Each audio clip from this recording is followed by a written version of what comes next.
2010 US Open champion was asked his thoughts on the way this year's champ Bryson DeChambeau got it done and whether administrators of the game should be concerned.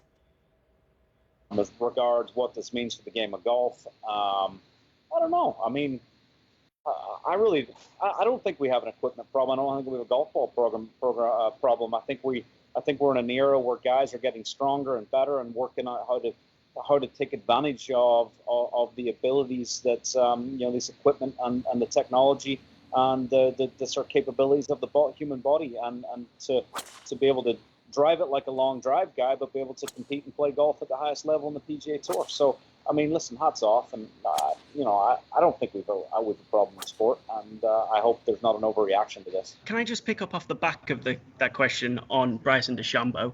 When Tiger Woods burst onto the scene, and the way he changed golf, as a result, course had to become what's now known as like Tiger-proof. Do you think we'll ever see where courses have to be Bryson-proofed? I hope not. Let's put it that way. I hope we don't see Bryson proofing. I saw something on social media the other day which kind of sort of plotted out his potential round around Augusta. If it was flat, calm, and conditions are right, what he would hit to every hole, and it looked kind of ridiculous. But no, I mean, listen, I get worried when I see holes like 17 and St Andrews kind of going 50 yard back. When you've got iconic golf holes, I mean, what would he do St Andrews? I mean, like if Bryson got flat, calm St Andrews right now, it would be silly. What he could do to the golf course would be kind of embarrassing, unfortunately. But thankfully there's more golf than just that. Because St Andrews has more defense than just its length. It has weather, it has firmness, it has rough, it has it has pin position. Well, the way Bryson DeChambeau dismantled Winged Foot last week is still very much the talk of the town, guys. But Bryson-proofing, is it the new Tiger-proofing? Robert, what do you think? Is it time to start sort of reining in Bryson's powers? There's a lot to unpack here. I mean, I think you do need to address the strategy he used around Winged Foot. He boldly said, I just more or less bomb and gouged it. He didn't allude to it. I planned this out, and obviously growing deep rough was no issue for Bryson. So do I want to see courses get bigger? No way. It just makes it easier for Bryson, and Graeme McDowell will be gone, just waiting for PGA Tour champions. How would you go about Bryson-proofing it? To me, the only way, and this is impossible, would to make every hole like 8 at Pebble Beach, where the fairway just ends, and that's it. You've got nowhere else to go. So the longest and the shortest hitter in the field are coming in from the exact same place if they hit a good drive off the tee. I think that when you're looking at his distance, and that's what shines so much too when he played so great.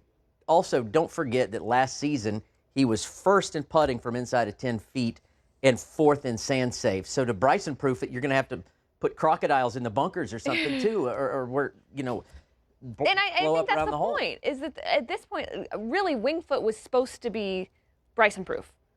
Supposed to be. And that's, I think, the point. That's what we've learned, is that you can't. And literally the only way to take the driver out of his hands so that it's not such a weapon is to change the golf courses so dramatically that would require less club off of the tee, which offends me as a golfer, because you want to see this. You want to see the natural ability and the work that has been put in by whatever professional golfer it is to pay off.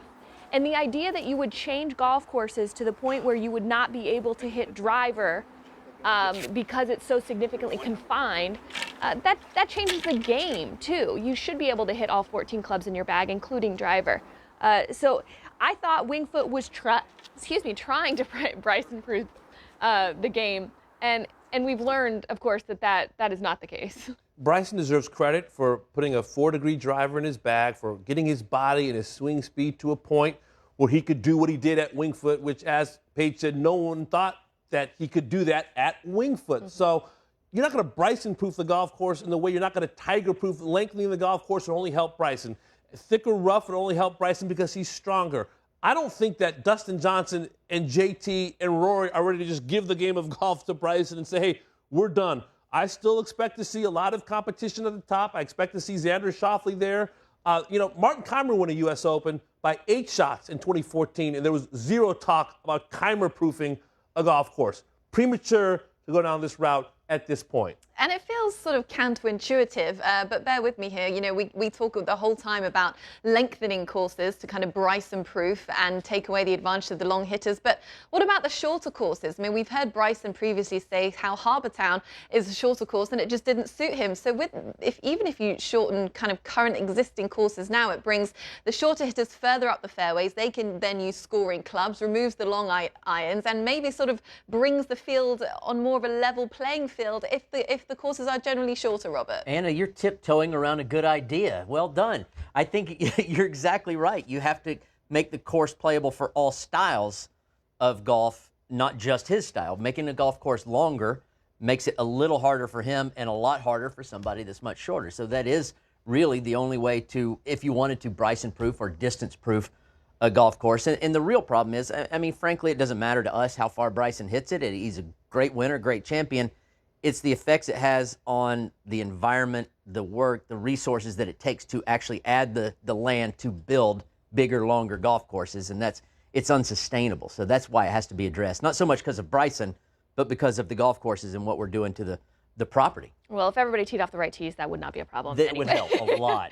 But I agree. I like the mix that the PGA Tour has, where you have your Harbour Towns, but then you have other golf courses where the longest hitters do have an advantage. I think it's important to have a diverse mix of golf courses that the professionals play each and every week, so that you do see how different games are rewarded throughout the year. That's exactly the point. You don't want the Harbour Towns and the Colonial, Sea Island. You don't want these places to fall off the map. You don't want them to become obsolete. It's important that the Jim Furyk's and the Zach Johnsons and the Graeme McDowells have some bites at the apple. Otherwise, it is going to be a Bryson Brooks DJ show. So I agree. Get some Marion back in our lives, as we saw where Justin Rose won in 2013. Let's have a diversity of golf courses, and that will at least help in some ways. And yeah, Bryson hit the shots out of the sand, and he made the putts as well. It wasn't just a long drive show. You had to do everything. All 14 clubs in the bag used. He made a lot of tough putts. He hit a lot of great short game shots. So it wasn't a one-trick pony by any stretch for Bryson.